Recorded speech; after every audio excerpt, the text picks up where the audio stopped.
Since the birth of Moshe Rabbeinu, of Moses, every single portion of the Torah reading, the weekly Torah reading, has the name of Moshe in it, and multiple times. With the exception of this week's Torah reading, Parashas Tetzaveh doesn't have Moshe's name. At the same time, the entire Parsha is about Moshe. Ve'ato Tetzaveh, you will command the Jewish people, you will connect. Tetzaveh mitzvah means a connection. You will connect the Jewish people with God.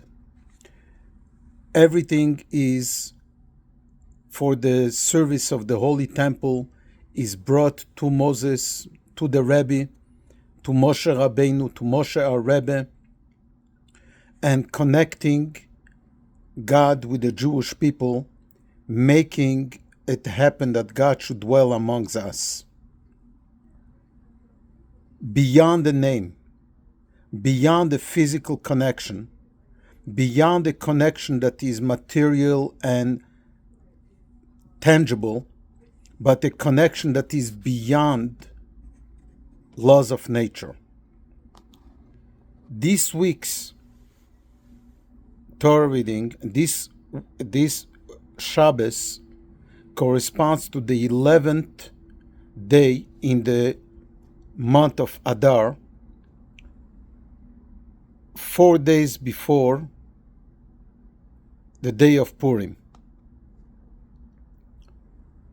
There is a very interesting and unique law around the reading of the Megillah, the story of Purim, that if one cannot read it or hear the Megillah on the day of Purim, then we could start from the 11th day of the month. There isn't such a mitzvah or such a possibility in any other law that if one cannot light the Hanukkah candles on the 25th of the month of Kislev, one could start 4 days prior. Or Torah reading of the holiday of the receiving of the Torah, or eating in the sukkah, or eating matzah, and so on. On the contrary, we're not allowed to eat matzah before the night of Pesach. So what is so unique? What is so special about this? The Rebbe explains that the entire story of Purim is based on the fact, on the number 11. 10 represents laws of nature. The world was created with 10 utterings, 10 commandments, even the Torah, 10 commandments, 10 manifestations of the world, 10 parts to our human soul and human body, on and on. 10 is the complete number of nature.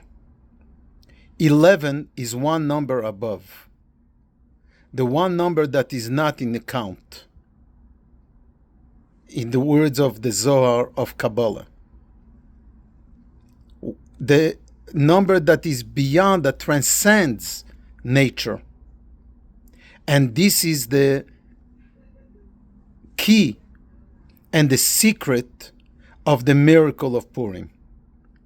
That even though it seems that everything was according to nature and things didn't seem good and many things went wrong, and the name of God does not exist in the entire scroll of Esther, the name of Moshe not in the Parsha, the name of God not in the scroll of Esther, the story of Purim. A whole year went by, a whole story about what happened and the miracle of Purim, and on the surface it seems like God is not in the picture. At the same time, it is that God, that Hashem, that is beyond laws of nature, that is running nature, and that is making miracles happen beyond our wildest expectations. That's the secret of Purim. That's the holiday of Purim. Connecting with what's above, with number 11, with what is above our wildest imaginations, even imaginations of Torah, even the Ten Commandments. The lesson, very simple. On Purim, we have a mitzvah of getting to a high level beyond our limited knowledge. Ad delo yada. Beyond knowledge, beyond connectivity on the surface, but connecting with Hashem beyond. Practically, one step above our comfort zone. Good Shabbos, Shabbat Shalom. Happy Purim.